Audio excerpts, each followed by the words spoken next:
Hello, everybody, and welcome to Geek Addicts, the pop culture podcast, where every week me and Matt talk about different pop culture things, including Dragon Ball, manga, anime, gaming, all sorts of fun stuff like that. I feel like we just did this a few seconds ago. It almost feels like that.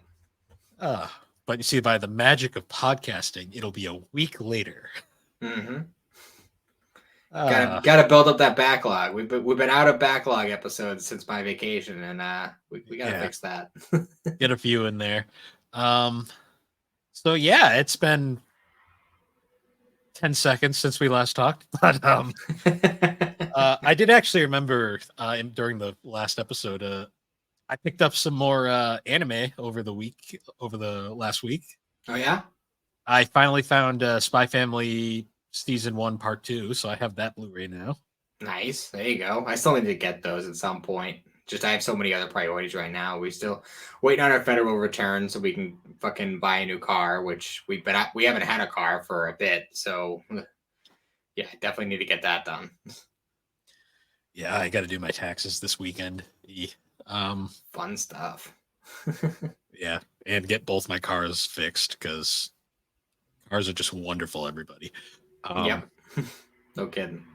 I also got I got an anime movie. I got a Suzume, the most recent Makoto Shinkai film. Mm. So I'm looking forward to watching that because I want to cover all of those on gaming and collecting at some point. Yeah. Kind of similarly to how we did the Ghibli episode a while last year. Nice. Yeah, I've then, oh god. I was gonna say, and then I got the most recent volume of Boruto, and I'm like so far behind on watching Boruto that I have to really catch up at some point. Oh, you meant the anime. I'd see. I hear volume of Boruto, and I automatically go to the manga because that's the only thing I've really been following. I think they're almost caught up on the Blu-ray. Oh, well, Blu-rays and DVDs for the Boruto anime because that's been done for a bit now. The anime has. They're on hiatus at the moment, so I'm assuming there's going to be a time skip or something. Well, see, I'm wondering where the hiatus, because from what I understand, the anime and the manga pretty much went on hiatus, hiatus about the same time, and the manga was on hiatus because it was going into like the Boruto Part 2. But I can't see the anime being at the same place because the anime's been behind on the manga for a while.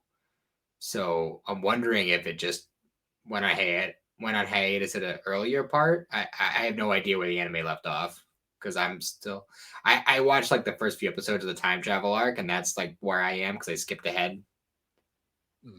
But I mean, the time travel arc is very good. That was well, that's why it's like the only like real filler thing that I'm bothering to watch. Yeah.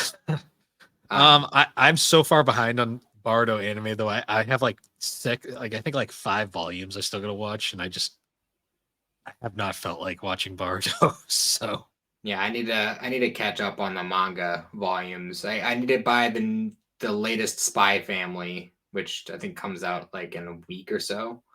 It does, but I found it a week ago. Yeah. I gotta read that still. Once I get that, I'll probably. I don't know if I want to start working on catching up on Boruto or getting the remaining Yu-Gi-Oh mangas that I still need, because I've left that incomplete for a long time, and I really feel like I should just get the rest of it. Especially since I've only read up to what I have, and I'd like to actually finish reading the series. Yeah. Because the Yu-Gi-Oh manga is actually really interesting. Like, I don't know. I've heard. But yeah, I mean, it's still pretty much the story of the anime, unlike like the Pokemon manga, for instance, where it kind of does its own thing. The Yu-Gi-Oh manga is still pretty much the story from the anime, but well, first of all, the Shadow Realm isn't the thing. That's a total for kids dubism.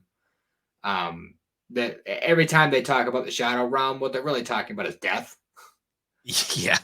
So, like for instance, in the scene where Yugi is dueling Arcana in Battle City, and they're strapped to those fucking buzzsaws. No, that was actually just kind of cut off their legs. Yes. You know, and when they're doing like the the 2-on-2 duel. Like, no, they were actually just gonna fall into that glass ceiling and fall to their death. Like, that's the kind of shit that's in the Yu-Gi-Oh manga. And it's actually pretty cool. There's some like weird changes that the anime made too. Like um remember in Duelist Kingdom where they fight like the evil ghost Kaiba? Oh yeah, he shows up randomly. I forgot about that. Yeah, in the manga, that's really weird and different. It's like this really creepy puppeteer guy, and it's a Kaiba puppet. That's somehow better and worse at the same time. Yeah, it's like way creepier, but at the same time, it's like you're not convincing me of anything, bro. You're obviously not a ghost. It's a wooden fucking puppet. You're a ventriloquist. Yeah. Just because you have this deck doesn't mean you're a ghost. You're still a puppet. Yeah, unlike the anime, which is like his evil side just kind of became its own thing and then fought Yugi for a minute there. Yeah, it's really bizarre. But yeah, that's a really fun manga to read. Anybody who gets the opportunity should definitely check it out, especially if you grew up with the series. It's fun to see the original version of that series. That has a full set of 3-in-1s too, I believe, right? Yeah, those are the ones I was collecting. I think I left off right when Yugi was dueling the mime guy. I think that's where I left off. But yeah, aside from that, I watched the first season of Durarara, which has kind of been a long time coming because, as I've mentioned on the first Anime Fight Club episode of GNC, I am a big fan of Bakano. It's a great series. The books are great too, but Durarara is the more well-known series by the same author, and actually takes place in the same universe, which is kind of cool. But it's a really fun series. It takes place in Japan, and it's like there's a lot of like mythology kind of references, and it kind of has a similar thing with Bakano where there's no main character. Like it's kind of like a big ensemble. As you go later on, it kind of starts to feel like some characters begin to develop into the main characters, but really like it does take its time with each character and gives each character its own kind of little story arc, which is cool. It kind of deals with gangs and stuff a lot, which makes sense because Bakano is about the mafia. But that's a really fun series. I don't know if you've ever watched it, but I've heard about it. It's unfortunately I have too many series I have to watch right now, so it's kind of one of those things where maybe I'll get to it at some point. I gotcha. It's been around for a bit, so I didn't know if you had seen it before. Aside from that, taking a short break from anime because I'm starting to catch up on the Marvel movies. Yes, I actually today watched for the first time. I watched Guardians of the Galaxy and Age of Ultron. Okay. So slowly working my way through that. I'm almost actually technically at this point I have seen all the Phase 2 movies. But I believe Ant-Man is the final Phase 2 movie, and that is one of the few Marvel movies I had seen previously, but at this point it's been like 8 or 9 years since I've seen it, so I'm due for a rewatch anyway, so still gotta watch that, and then I might take a short break, watch another anime before I jump into Phase 3. Nah, I hear you. You can only watch so many Marvel movies in a row before you have to take a break. Yeah, that is for sure. But yeah, I guess now going into our topic for this episode, we're going to continue our Dragon Ball marathon that we've been we're kind of going to be going on for a little bit here in honor of Akira Toriyama. So for this one was a bit of a long time coming. We've been wanting to talk about the Dragon Ball movies for a long time now, and we figured the best place to start was with the original Dragon Ball films, which there are 4 of. And the best way to watch those nowadays is there is a very convenient 4-pack that you can find, which has all of them in one convenient little package. It's pretty cheap too, last time I looked. Yeah, it's cheaper than the blue boxes, which is hilarious because this came out with the blue boxes. Yeah. It's stylized the same way and everything. Hmm. Um, but yeah, it's like 4 little films, and it's very similar in style to like the Dragon Ball like Z movie packs, which were had the same thing. They had the Dragon Ball movies in their little like box sets. Yeah.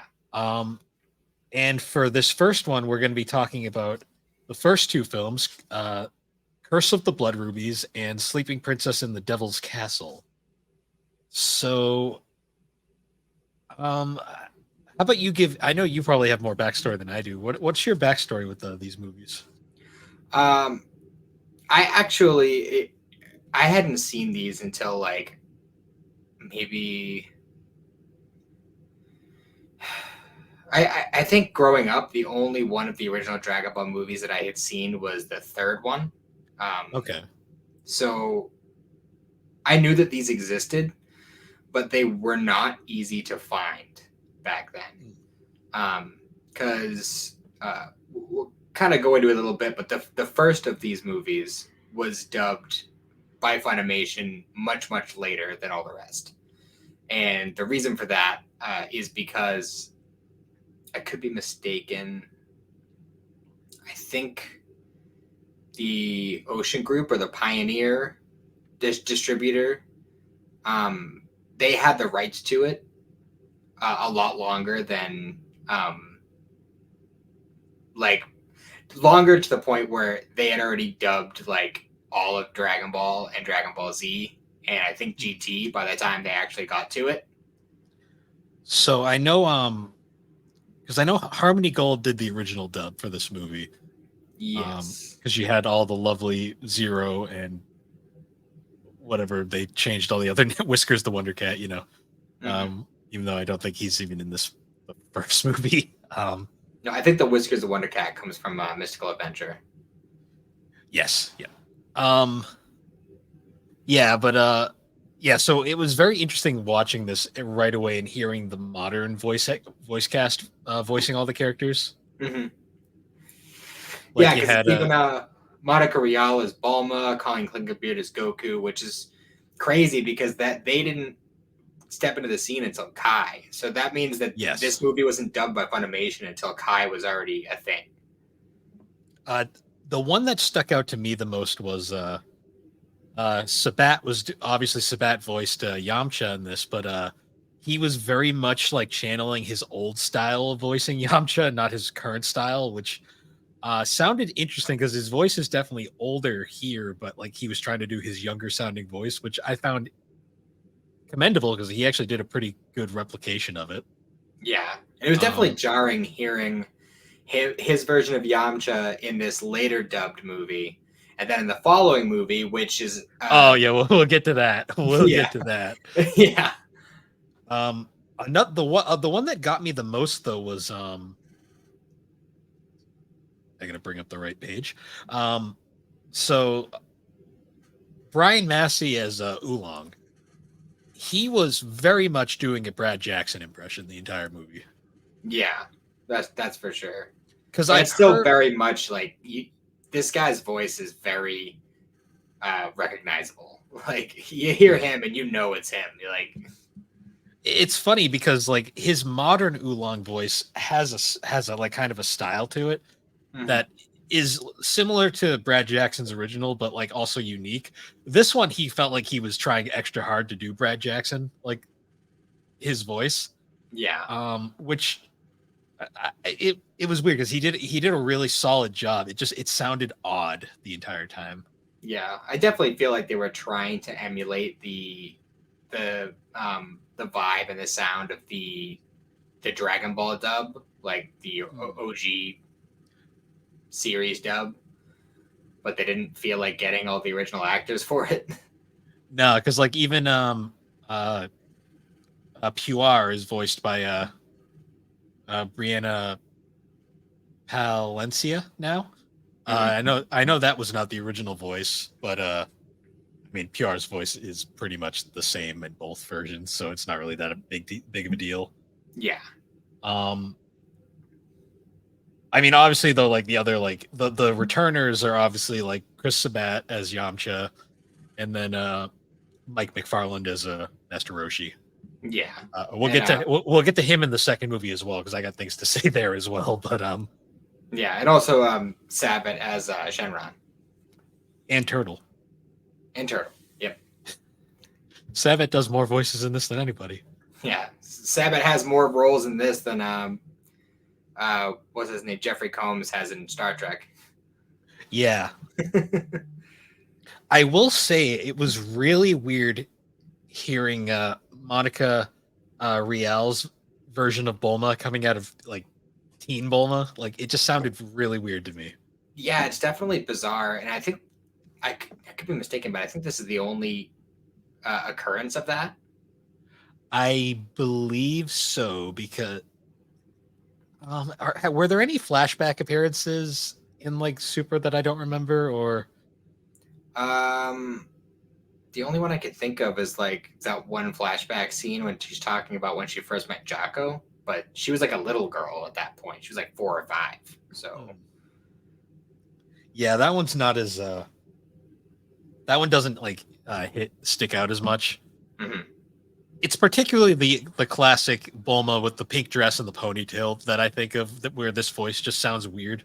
Yeah, the classic Bulma look.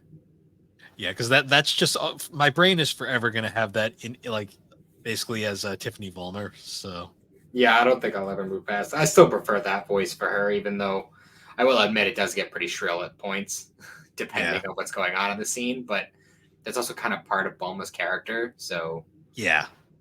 Um, so I guess going into the movie now, this movie is interesting because it both is a retelling of the start of Dragon Ball, but it's also a completely original storyline. It's basic. So this movie is extremely non-canon, mhm. because it completely rewrites parts of the original story. Yeah, Um, it but pretty much is like trying to like retell the first arc of Dragon Ball, but they swap out the Pilaf gang and make it a different villain. yes, which is hilarious because the Pilaf gang appears later. Um, we'll get to them though when we get to them. Mhm. Um, probably not in this episode. It's probably the That's the third movie, I believe, that they've yes, given. yes, because there's also weird voice choices on that one as well. Yeah. Um,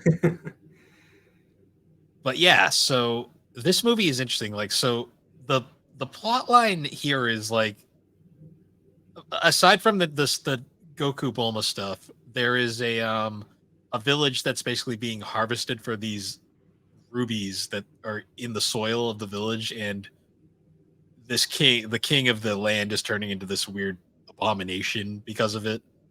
Um, He looks like a bot, like a mid-level boss from Dragon Quest. yeah, he does. Like Um, literally, like this is exactly what he looks like. and basically this village is being attacked. So one of the families of the village has like a little daughter who looks like Suno from like the end of Dragon Ball. Yeah, it's literally like the exact same character design. They It's just like a slightly younger version of Suno. yeah, they call her what Pansy? Is that her name in the movie? Yes. She is very unremarkable to the plot. She kind of just appears and then takes the wish at the end, Yeah, basically. she's pretty much there to Uh, just be like, hey, do this for me. yeah, she basically hijacks the wish, which, to be honest, I kind of prefer over Oolong just wishing for panties. So I don't know this. I don't know. The panty wish is just too classic, and I know kind of a bit of a sidetrack here, but I love that that comes back up in GT true, it with the does. Shadow Dragons. Like the Shadow Dragons are all like, ah, I'm based off of the negative energy created from this wish and that wish, and then this one's just like, I was the panty wish. Like, Lovely. um, yeah. So essentially, aside from that, though, the majority of the plot is just kind of following original Dragon Ball to start. Like we get mhm, like the Yamcha encounter. That we get the road trip in Oolong's uh trailer. I forgot mhm. Oolong had a trailer. Um, Yeah, he kind of like keeps it on keeps it a bit of a secret until it's like absolutely necessary to use it. yeah. Um, I did like the the scene at the very beginning because actually my father in law was in the room when I was watching this movie, and every now and then he would just look up and just kind of like chuckle to himself. because like some of the shit that they would say. Because there's the scene when Goku first meets Bulma, and she's like, "No, no, I'm a human. Don't attack me." Blah blah blah. And he's just like, "Are you sure? You don't seem like a human. Like your chest bumps are bigger than. No, it was what was it? My grandpa's chest bumps were bigger than yours." Yeah. And he started laughing at that scene. Well, ironically, Bulma isn't nearly as like upfront in this version as she was in the original, because in the original she straight up flashes him. Yep. And he's so uninterested. Yep. It's just like, yep, that's your butt. So what? Yeah. What'd you think of the villains? I thought they were very boring, to be honest. Yeah, but they were pretty bare bones. I mean, they were entertaining for the wrong reasons, if that makes sense. Yeah. Because I like the big tough stupid guy. I liked him just because of like the dumb little gadgets and weapons and stuff he had. Like the dude was literally flying around at like Static Shock's fucking like levitating disc thing. And I don't know what the hell weapon he was using, but I'm pretty sure they had something just like it in Star Trek TNG. Oh, I just got remembered to the most what the fuck scene in this anime movie. The scene where Bulma falls out of their plane gets destroyed and they're falling into the chasm, and Goku saves her with the power pole, and then it cuts to Goku in the river and looking up, and he just comments, "Bulma, why are you leaking?" Yeah, he was like it was something like why are you dripping? You didn't fall in the water. Yeah, and she just says, I forget what she says. She says something like, "Don't ever speak of this again." Yeah, so I actually wrote in my notes, Bulma still pees herself in this scene. I was when that happened, I was like, "Holy fuck!" I forgot Dragon Ball was such a fucking different kind of show. So I didn't watch the later two movies. You watched all four of them. Yes, I didn't have time to watch all of them, which is why we're only covering these first two. But I have to ask, in Path to Power, did she piss herself? I don't believe so. Okay, I was just wondering if they did it in that version too. No, no. Yeah, that's the sad part. Is like Path to Power covers pretty much the same plot line, but does it much better than this movie does. But we'll save that for when we cover them. Yeah. Yeah, that scene got a laugh out of me just because I forgot how absurd original Dragon Ball could be at times. Oh, extremely. It's part of what I love about it, though. It's just so absurd and off the chain and just goofy all the time. Yeah, I was like, we just legit. I remember watching that. We're like, we just saw Bulma piss herself on the screen. That's great. Yep. Yeah. Other than that, though, like this movie had some pretty like what the hell moments as well, though. Like when the king turns into that fucking abomination at the end, and he stomps on the stupid guy and just straight up kills him. And I was like, holy fuck. Yeah, he's like completely flattened, like he was fucking steamrolled or whatever. And the like chick that he is teamed up with just kind of like picks him up as like a flattened person. And it's just like, you make a pretty good doormat. Yeah, like he straight up gets crushed, and I was like, well, he's gone, I guess. Yeah, other than that, though, really nothing else major happens. There's oh, actually, I forgot about the best scene in this movie is when they go to the Kame house, Kame Island, Roshi's Island, and they blow up Roshi's house, and then that's where Roshi does the Kamehameha wave. Yeah. Because they straight up nuke the Kame Island. Yeah, like the house is like completely leveled.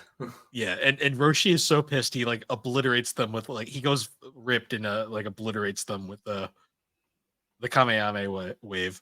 And then he's like, haha, kid, that took 40 years to master. You'll never figure it out. And then Goku figures it out, of course, in 2 seconds.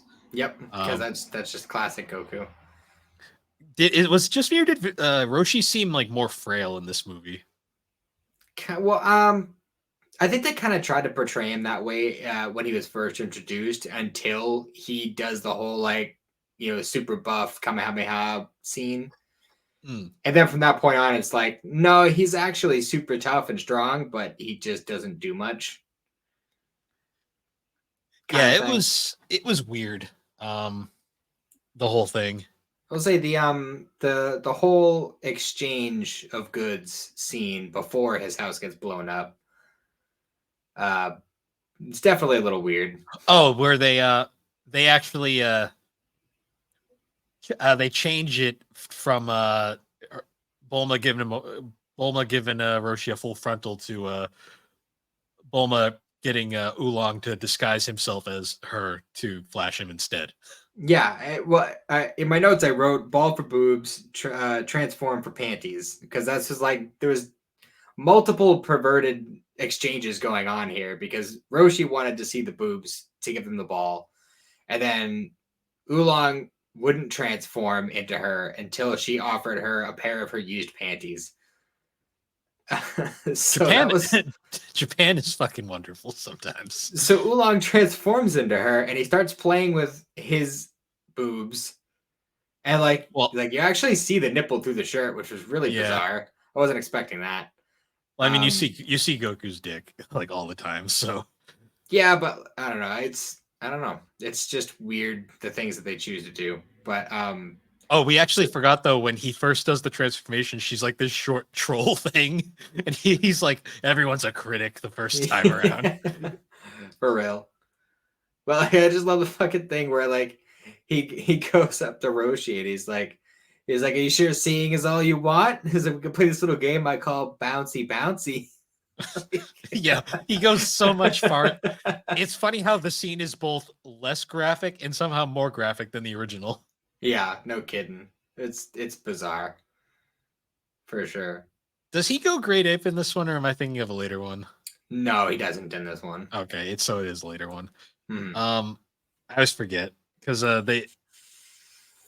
I think it happens twice, or maybe not. I don't remember honestly. Um, anything else though about? Well, yeah, I guess we should bring up the wish at the end. They get the way they get the Dragon Balls like in these movies is always interesting because it's always like some roundabout way. Like in this one, the king had ate all of them, so they just throw the 4-star into his mouth Hmm. or whatever star it was, and that's Whatever how they ball get. they still had. And Shenron legit like appears out of his throat, which was great.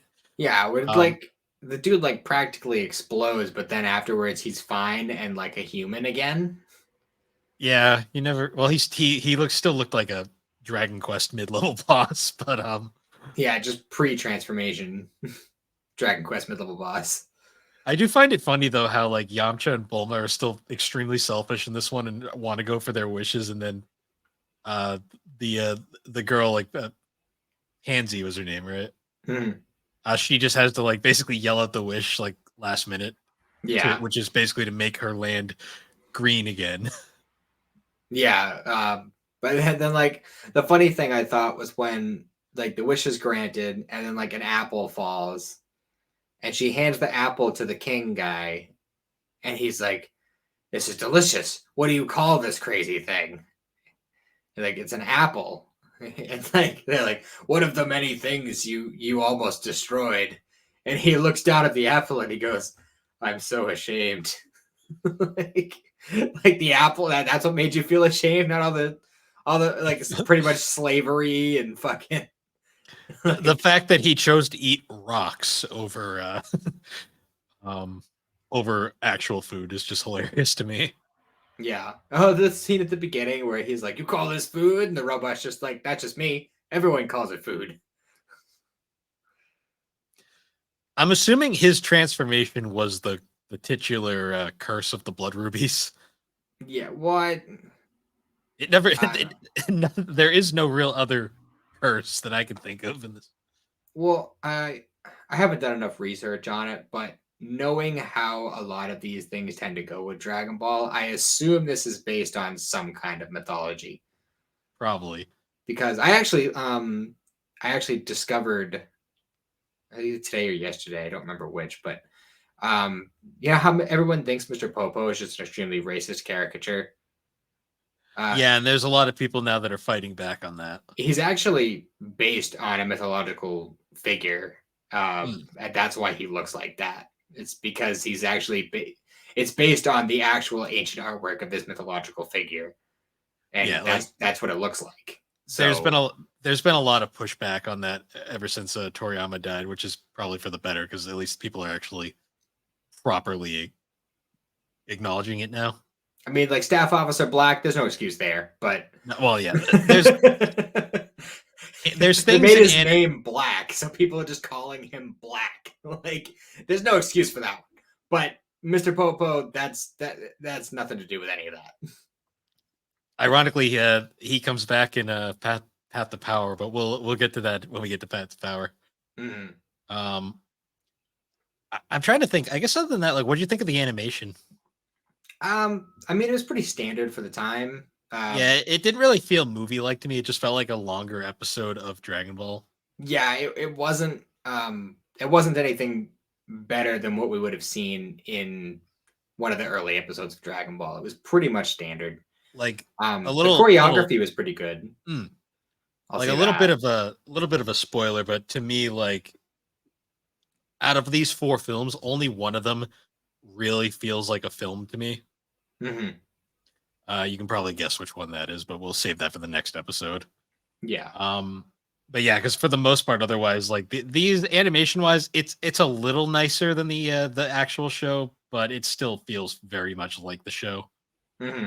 to the point where For they play sure. the original intro along with every episode. Yeah. Which is still kind of nice, you know. It It's is. very nostalgic. I forgot how funky the original Dragon Ball intro was. It's super funky, very What's 80s, especially when you hear the Japanese version. what's funny is the Blood Rubies used the Japanese version, I believe, but then Um, Other way around. It was the English version was Blood Rubies, and then Sleeping Princess was the Japanese. oh, that's actually really funny.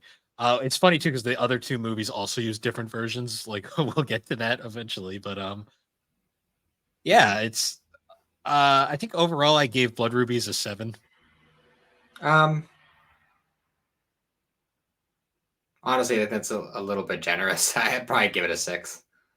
Yeah, well, it has to be real. So to me, like I use like Mal's like ranking format for films, and like to me, like a 5 is like it's got to be like pretty bad to get a 5 from me. Like a 6 is even a 6 is hard for me. So like a 7's my general standard. Like I didn't hate it, but I didn't really like it that much either. Yeah, well, that's the thing is like I'm kind of neither here or there nor there on it. It's nice to watch every now and then, but for me, especially with that particular one, if I'm gonna watch a retelling of the first arc of Dragon Ball, I'd rather watch Path to Power. Exactly. Like Um, if it wasn't for the fact that like watching all four of these in one sitting, it was really hilarious watching Pat the Power and be like, "Oh, we're doing it again," but at least it looks nicer. well, that one in particular is I believe the 10-year anniversary Mm, movie, so that one makes sense. That it would have a higher quality to it. mm. I actually think it has a higher quality animation than any of the Z movies, the original Z movies. It does. It's honestly like it was jarring how much better it was than every other film. Um, but with Curse of the Blood Rubies, it's hard for me to watch that one in general for the most part, unless I have like a good few years in between watches, because I've also watched the original series many times Yes. and read the manga multiple times. So I've seen that beginning part so many times at this point that it's just if I'm gonna watch it, I'd rather just watch the series. Yeah, especially because they don't really do anything super remarkable with it. Like the most interesting change to me is the Roshi stuff. Yeah. And I mean, even then, that's mostly just because they changed the comedy a little bit. Yeah, that's the biggest thing for me is some of the comedic points are played out a little bit differently. And it just feels so rushed. Like it's like a 45-minute film. And they Yeah, squeeze the events of like 12 episodes into that 45 and not even that full 45-minute runtime is committed to the retelling part. mm. Yeah, it was very. I think the most like this one out of all of them is the one that I could say is the best like description of the term whelmed. Like Mhm. I wasn't overwhelmed and I wasn't underwhelmed. I was just whelmed. Yeah, for sure. I guess one other thing we can rank. I wasn't going to rank these originally until I saw the second movie and realized we should rank them. How would you rank the dub? The dub.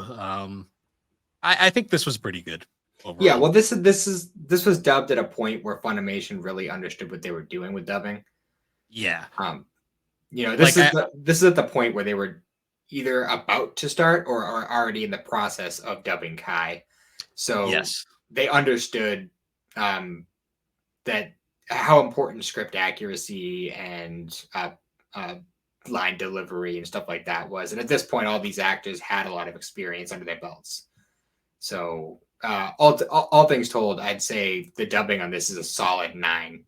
yeah. I mean, I would have massively preferred like Tiffany Vollmer and Goku's original actress, Stephanie Nadolny.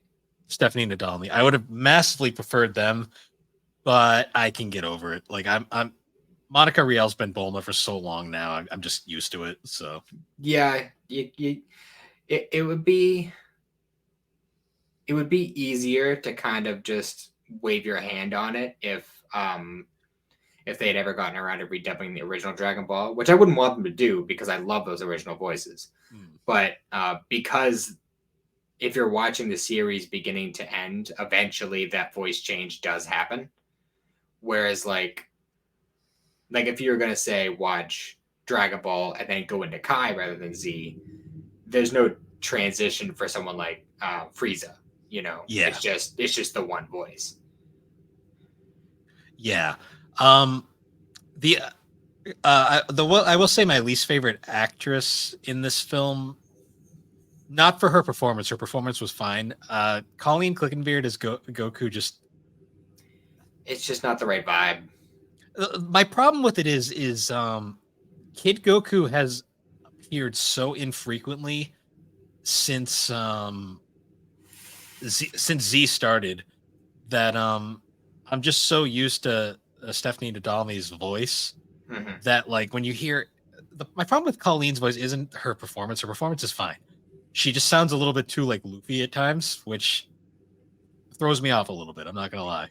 Yeah, I was picking up on that, but a big thing for me is it just reminded me a lot of like the Kid Gohan because Yeah. that's the voice you hear for Kid Gohan in all the video games now. When you watch Kai, that's the voice you get, and it just sounds too similar to the Kid Gohan voice. Whereas a lot of people will complain about Stephanie Nadolny's performance as Kid Gohan because her crying voice was definitely grating at the beginning parts of Z.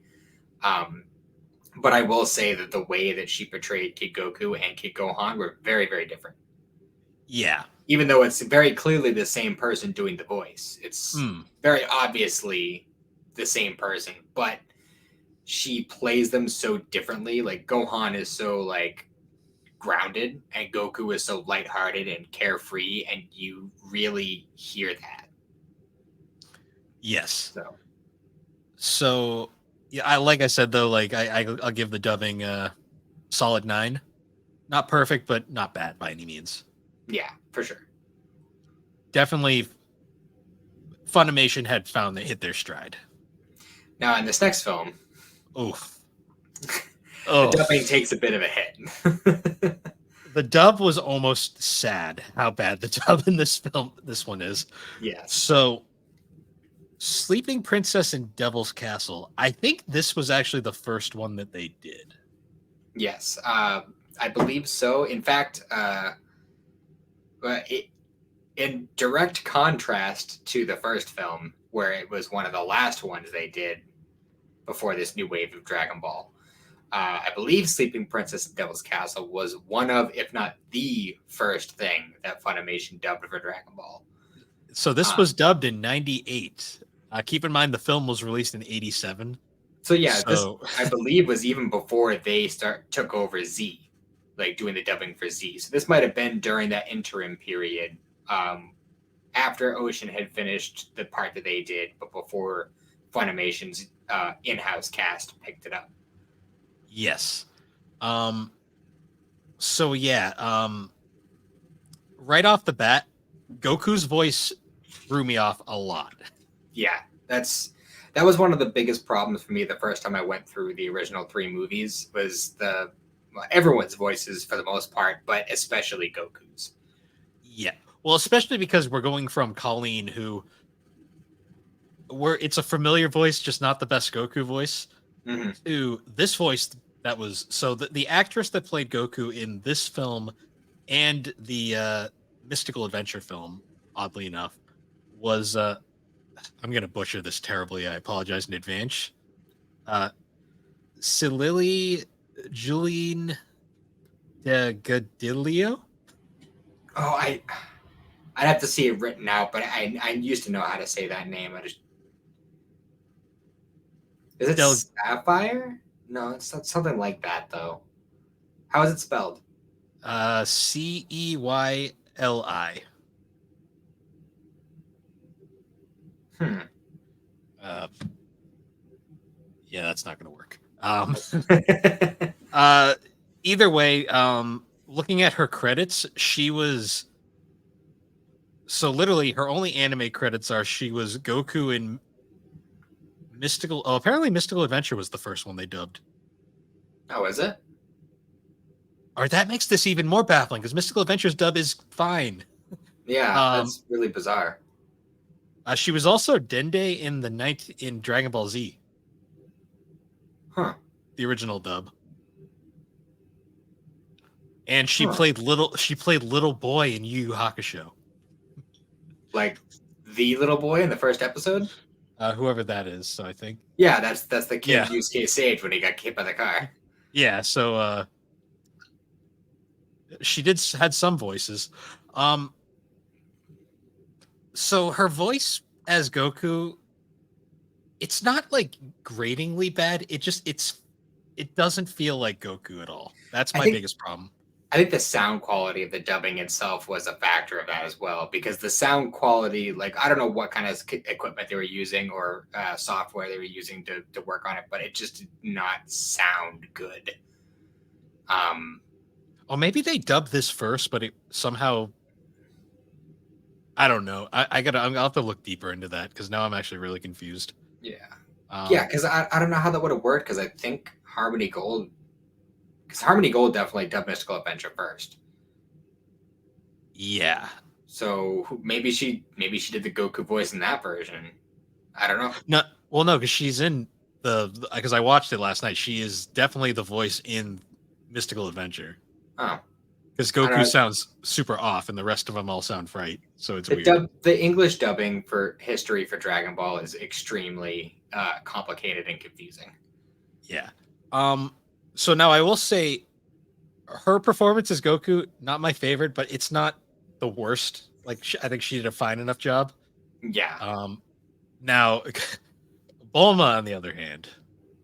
Yeah. So, nothing against Leslie Alexander, who I guess did an okay job, but my God, that voice sounds nothing like Bulma. For sure. I'm curious what else she has done. She was also the aerobics instructor in the movie. Oh, good. So and you know the best part is, you know what the image for it is on behind the voice actors? Is it the pig? Yeah, that's what I thought. Yeah. Those are her only. Bulma and the aerobics instructor are her only anime roles. Well, that's interesting, because I thought that maybe it would have been, huh? I don't know. Maybe she was trying to emulate the ocean voice. I'm not sure. Maybe it sounded so weird to me, because Tiffany Vollmer we all know, and then Monica Rial basically emulates with her own style. Yeah. Bulma in this film, by the way, was completely. She's very integral to the plot, but my God, she doesn't do anything the entire movie. Mm-hmm. She's the refreshments. Yes. Most boring fucking villain in Dragon Ball history. I'm gonna say it now. But it's such a goofy concept. it was Count Lucifer, Lord Lucifer. and he's supposed to be like a vampire, but not He's a just vampire. he's the most lame Dracula ripoff I've ever seen. I like the Dracula in the Dragon Ball series better. Yeah. Um. So now getting into familiar voices, Chris Sabat voices Yamcha, and my God, it sounds nothing like Yamcha. Yeah, which is really bizarre because Um. uh, It's like the most like you can tell it's Sabat, but it like doesn't sound like you. It sounds wrong. It must have been the first time he ever voiced Yamcha or something. yeah, that's what I think. I think this is like because I think everybody who ended up being consistent cast members for Dragon Ball, this was like their first foray into it. Hmm. Well, I mean, give Laurie Steele some credit for doing Krillin. She was basically the same as Krillin's always been. So, Yeah, and I was saying off the air, like I've mentioned before on multiple episodes that Dragon Ball is like my nostalgia comfort show, but like for some reason I don't feel that nostalgia as strongly unless I'm hearing that Kid Krillin voice. I don't know why it just has that effect on me. hmm. um, other returning like normal voices. Brad Jackson was Oolong. Mhm. Did standard Oolong. Um, PR's original voice, Monica Antoinelli. She was here. She's also the voice of Nice Launch, but Huh. apparently not the voice of Mean Launch. That makes a lot of sense now that I'm thinking about it. The only other voice I wanted to bring up, so Sabat was everybody in the last film. In this film, Mike McFarlane's pretty much everybody. Um, Yeah, so he plays the vampire guy, doesn't he? he's the vampire guy. He's that weird like red demon creature, and he is Roshi. Oh, Can we the talk? lumpy demon. Yeah. Can we talk about Roshi in this film and how his performance is? He sounds so bored the entire time. Yeah, he's like really not bringing it at all, which is so weird No, because Mike McFarlane usually is so good at like hamming it up for Master Roshi. my prediction is this was the first time he voiced Roshi and he hadn't figured out the character yet. Because my God, like the whole time he's talking, I'm like, he's reading the script. Like, I'm like, dude, show some emotion. Like, Yeah. please. I mean, how much emotion can you show when you're playing a horny old man? I know. It was like this is just like what normal like if it wasn't for like the porn magazine and watching the aerobics instructor, uh Roshi would have felt like just a normal old dude in this. Mhm. For real. Um yeah, so I'm going to assume it, like the dubbing in this is just so all over the place. It's so off-putting, like throughout the whole thing. Um, and I don't know, it wasn't quite as charming as the first movie. And yeah, a dubbing is part of it, but I think just the general subject matter of the movie itself, um, and maybe that's part of the fact that like this is still a little bit of a retelling, but not really. It's kind of like making a movie out of something that was just like half an episode. Yeah.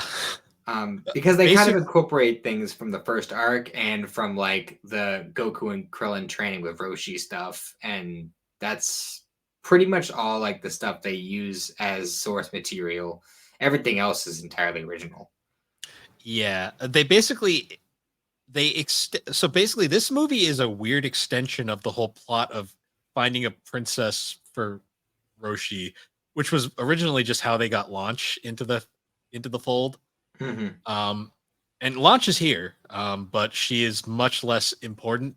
Well, no, she just kind of exists in this movie. Yeah, she just kind of shows up. Because they go out on their little adventure, and it's basically the same initially as it was in the show, where Krillin's kind of a dickhead at first, and Goku is way too nice. Mhm. Um, but Goku's also just hilariously better at everything than Krillin is. Yeah. um, because like I think of the scene where Krillin's riding on like the convoy of animals when they were traveling, and Goku just runs on foot past him, and he has the Yeah, look on his face like, "What the fuck?" for real. Um. So yeah, I completely. I was telling Matt off screen that this movie I actually almost fell asleep watching it because I was that bored. Mhm. Um. So I completely missed the scene where Bulma gets kidnapped. Um, well, it was well. See, for me, is I didn't miss that part. I missed the part where they followed after them in the first place. Yeah. Because all of a sudden they're just in a plane on their way to go and find Goku and Krillin, and then their plane gets swarmed by like all these crazy, weird looking demons, and like they break into the plane. It like kind of cuts to black, and then the next scene, Bulma wakes up in like this creepy bedroom. Which I don't know if you noticed, the TV in that bedroom had like um you know, like the like big like sound cone that you used to see with old like phonographs. Yeah. It had those coming out of the side, which is really bizarre. Um, Good old Dracula aesthetic. yeah. But I don't know about you, but one of the few scenes that I still find really funny is when she wakes up and she's like nose to nose with Igor, and her jaw just drops. Yeah. Like I don't know why, but that one scene I does get a chuckle out of me when I see it. There was one scene in this film that really got. So this was the movie where I remember the Great Ape happening. Mm, Because at one point Goku sees the moon and goes Great Ape, and because this movie takes place. I mean, this is a non-canon movie. All of these are non-canon as far as I can tell, but this one takes place after the original arc, like the Pilaf like saga. mhm, So Goku's already gone Great Ape once, and during the during it, there's a point where he goes Great Ape, and he gets dispatched really quick. Like the Great Ape thing's honestly kind of pointless. yeah, it's kind of Uh, like he just transformed just to say, "Hey, look what he can do," and then they just immediately turn it back. yeah, because like they do like a King Kong parody where he grabs Nice Launch and he's like gonna eat her, and they're like, we have to stop him. Someone cut PR turn into scissors so we can cut off his tail again. Yeah, Um, scissors. and they just it ends just like that. And then the only laugh I got in this entire film was Goku, after realizing his tail got cut off again, is like running around going, "No, my tail!" And then 3 seconds later goes, "I don't care anymore." Yeah, And It's just like, I oh was just well. like, that got a laugh out of me. I'm like, okay, that is Goku. Like they got one thing right here. Yeah, for sure. And yeah, the whole thing where they're like, "Oh my god, he's transforming again," like blah blah blah, and like I find that really strange because I kind of went under the assumption that um that this is supposed to be a sequel to the first movie, and but he didn't transform in that movie, so I that was just really weird to me. I I just kind of assumed that because the canon makes no sense. I'm assuming it was based off of the show and not the previous film. But that's the weird thing is that if this was the first thing they dubbed, then they wouldn't have even known about that. So that means Yeah, it had to have been in the Japanese script. yeah, probably. I don't know, honestly. I don't know. It's just really weird. I don't know. I mean, canon is always a weird thing with Dragon Ball, and even more so with the movies, and even more so on top of that when it comes to early dubs. So, Well, I mean, like, unlike the Dragon Ball Z films where you can somewhat finagle them into being canon if you try hard enough, these there's no way to make any of yeah, these canon. it's pretty much its own continuity. Mm. Yeah, because there's just so many different things that completely like change everything. Like Mhm. even the closest one would be like the third one, and even then that has so many things right away that make it not canon. Yeah, that one tries to squeeze a lot into one as well in that way. It does it much better than Blood Ruby, though, I will say. Mhm. Well, because it kind of like, well, I mean, we're not talking about that movie right now, but it does kind of like blend it in a way that makes sense, and Yeah. kind of it kind of throws its own um spin on something that does happen, but does it in a way that makes sense to add in these other elements. while also somehow getting Dr. Slump in there, which I thought was hilarious, but Yeah, right. Like, we'll save that for next time. that was actually my first introduction to a rally. Was that movie? Oh, really? Yeah. Look, that's funny. Yeah, I don't want to go any farther because I want to save that for next one. But Yeah. uh God, this movie was so boring though. Yeah. I mean, there was some parts that I did like about it. Like well, first of all, the whole motivation for the villains here. They want to blow up the sun. And it turns out that the sleeping princess isn't actually a person. It's the name of a Jewel. giant jewel, Yeah. which they pretty much use like Honey I Shrunk the Kid style to like power this giant cannon that they're going to use to blow up the sun. Yes.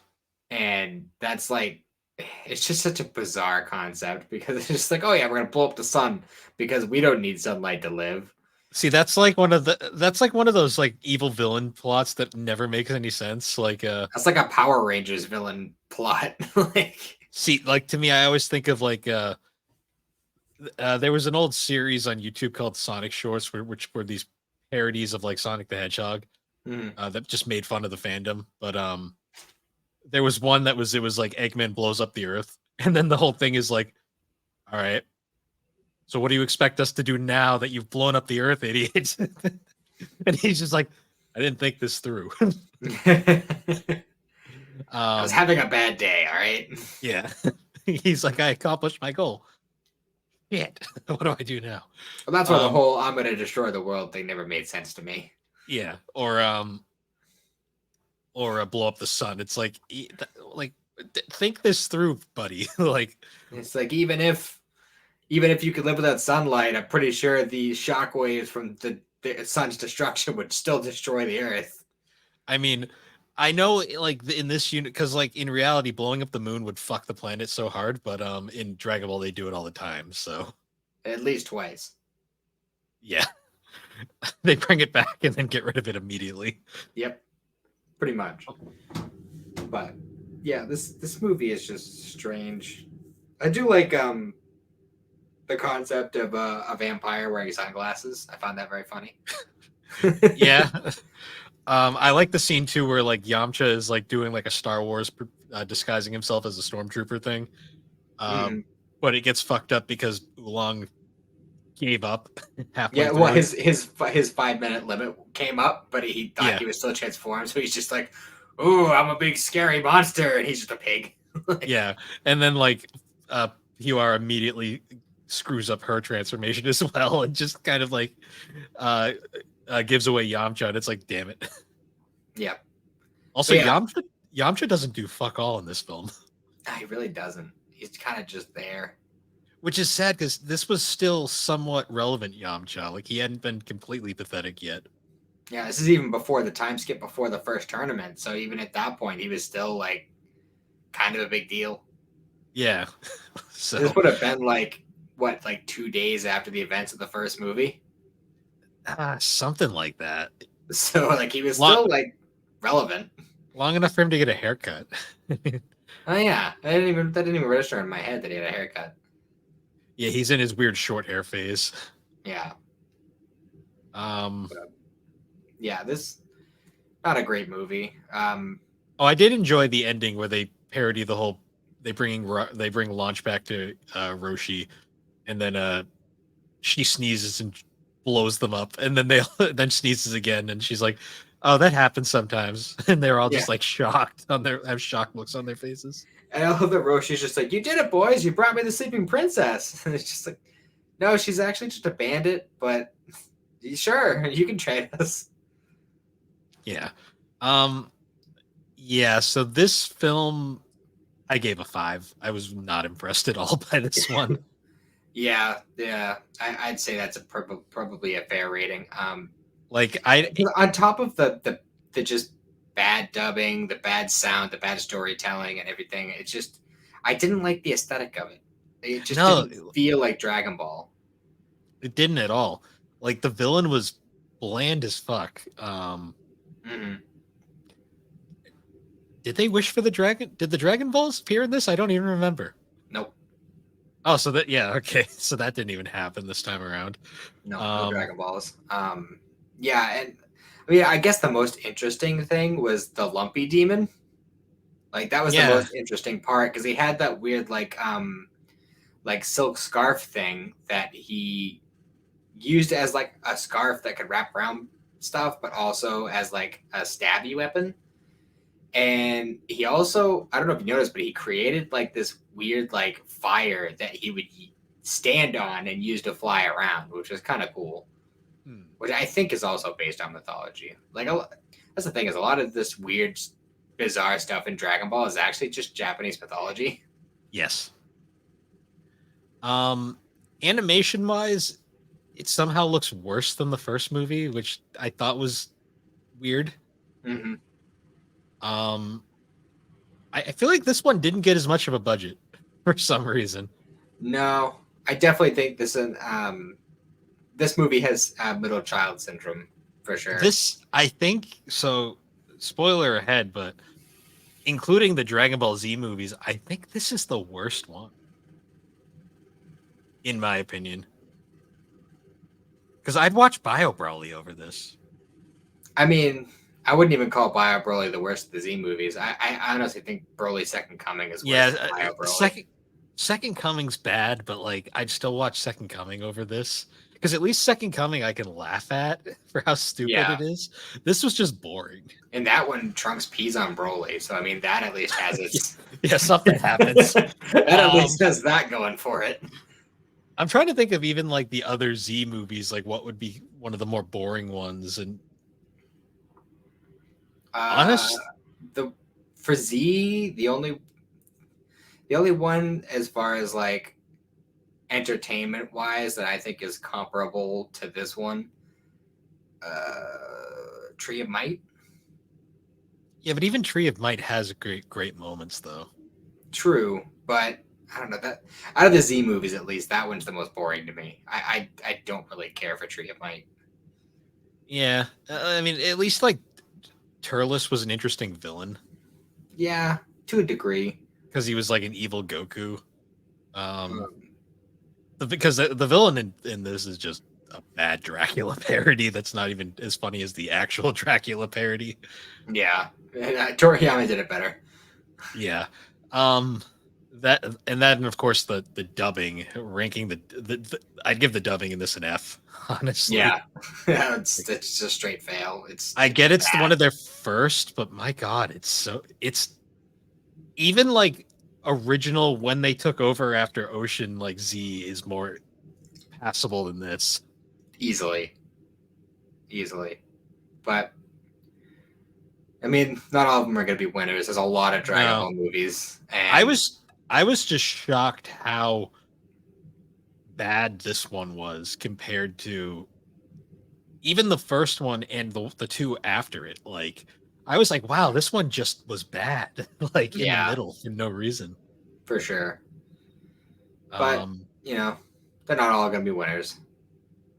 yeah, even the GT like OVA movie thing was more interesting. Yeah, it was the Hero's Legacy or whatever it is. Yeah, Yeah, I actually find a lot to enjoy about that one, which is weird because in a lot of ways it kind of emulates this movie, like with like the weird demon people they find and stuff. But obviously the animation quality is far and away better. And and the dubbing was much better too. yeah, because this would have been towards the end of GT. So Yeah. Um. So yeah. First, it's kind of sad how the first two movies are not great. I kind of wish like we could get into the later two ones because they are much better. yeah, But well, I think we'll we'll save that save. one for another time. Yeah. Um, Um. I will Any. say a big, um, I will say a big kind of pass I can give to these movies is the reason these movies and ones like it were made at the time. Whereas for these kind of like film festival kind of things that they would do in Japan at the time, and they would make these little like 40, 50-minute movies, and they would have like double or triple features, and there would be one for like each of the main series that are going on right now, and they were pretty much just ways of promoting the series. So they weren't really meant to be taken extremely seriously on its own. It was more meant to just kind of to make people interested in what it's about, and then they'd go and watch the show. Like that was really the main purpose of it. Yeah. No, it's really weird. Like, I guess it's weird looking at them now after so much more Dragon Ball content has been released since. Yeah. It's yeah, definitely interesting looking at his roots. Yeah. I mean, it's funny because like I think I might have watched these like back in the day, but this was like the first real time I've watched these in a very long time. So coming back to them now, I was shocked at how much I did not remember. Yeah, for sure. Yeah, not much else to say though. Honestly, I'm looking forward to covering the other two more because there's just so much more to say. Pretty much every movie that comes after these two is, for the most part, significantly better. Yeah, there's a few there's a few kind of duds in the Z movies, but nothing is. There's nothing that put me like legitimately almost put me to sleep. So. Yeah, for sure. But yeah, so definitely longer than I thought. We managed to stretch these out a little more than I thought. Honestly, getting into like the dubbing stuff probably was the most interesting part of these. Yeah. But yeah, other than that, guys, once again, thanks for joining us on Geek Addicts. You can find Geek Addicts on all the major podcasting platforms within the GNC podcast feed. And you can also find the show on YouTube with video versions as well. Hi, guys. And with that, you can find all of our links at linktree/the Games. And if you'd like, you can join us over at the GNC Podcast Network Discord server to talk all things gaming, collecting, 3D experience, Geek Addicts, and talk gaming, anime, all sorts of stuff. And with that, everybody, we will see you all later. See ya.